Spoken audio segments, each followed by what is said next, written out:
Dreamers, you know about the infestation, right? Spreads like a month-old salad with genocidal intent. Swallows everything it touches, making monsters from meat or metal or both. Well, these days it's mostly contained. Spores as old as stone, derelicts drifting in forgotten orbits. So it was with old Kanga, somehow exposed and promptly cast out. Woke up on a blessed cage drop down to Eris. But should some sad soul catch the gray vein, well, every culture has its plague dogma. But maybe there's something more to this infestation, something we all missed. Turns out, Kanga didn't find void in that hell nest, no. He found a survivor. Little boy, Arlo, died 3 years ago, yet there he was. Lost his voice, but gained his life. And somehow saved old Kanga with the slightest touch of his slender hand.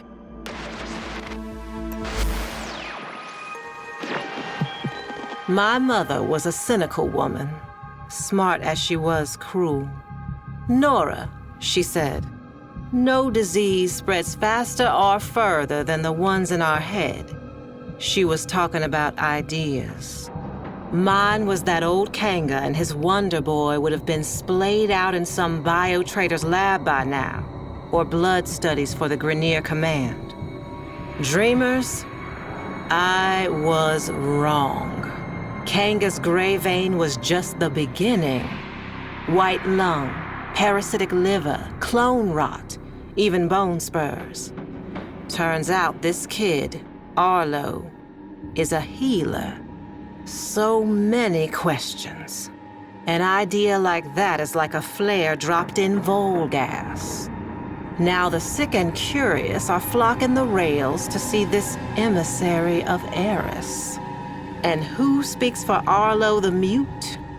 Why, old Kanga, of course. No more the outcast. It is he who is spreading the word of Arlo's gift. Even you, dreamers, may soon hear it.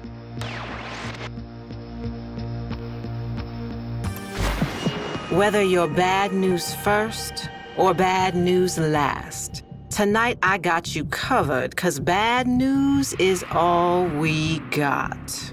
This emissary's word is spreading fast, a hot fever.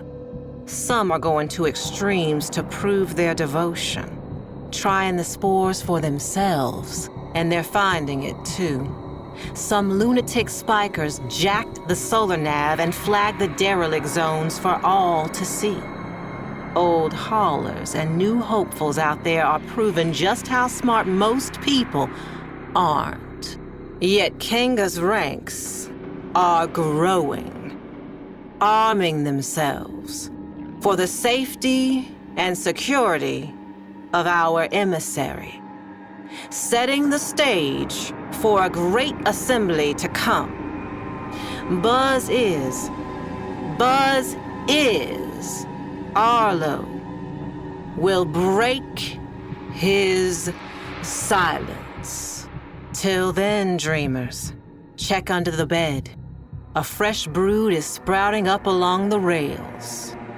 And it seems they have the scent of those blessed by the emissary's touch. Y'all did see this coming, right, dreamers? Surely did, but not like this. A grand gathering before the emissary and his speaker. Standing room only. Bodies pressed to bodies. A great overheated mass breathing as one. Waiting for their beloved healer mute to speak. Kanga hushed the crowd. He shed his mask, and there he was, laughing at them. Sick as the day he was banished. More. His retribution was at hand, born of a virus spreading further and faster than spore and space ever could have. Arlo. And in that stunned silence, Arlo himself made a sound. Not a word, but a stifled gag. A swollen choke as he opened his mouth. And there it was, pointed, black, a tongue, but not, snaking and bulging and splitting him apart. I looked away then. I had to. But that sound stays with me. Not the sound of human terror, bad as it was, but what came after. The grinding wet, the rattling flutter, the congregation converted in the truest sense. Dreamers, you all got your work cut out for you. Though this movement has lost its head, the body still lingers. It's a bad cycle, Dreamers. Arlo's devoted had a party and you're on cleanup detail. Derelicts are threatening every settlement from Mercury to Eris. And my sources say you're uniquely qualified to contain them. Meanwhile, I've been thinking, not about Kanga, but about what he actually found down there. Arlo, whatever he was. Some kind of lure? An evolution to bait us in? Is there more to this infestation than fangs and acid? I know what my mother would say. The people saw what they wanted, heard what they hoped, and human nature did the rest. Still, I'm hearing rumors. The mass on Eris is in turmoil, and nobody, but nobody wants to check it out. It's seething. And if it's not thinking about this whole ordeal, baby, it's feeling it. This is Nora Knight, saying for now, dreamers, so long and hold on. And listen, should you ever happen upon some vacant-eyed little kid someday, whatever you do, don't take him home.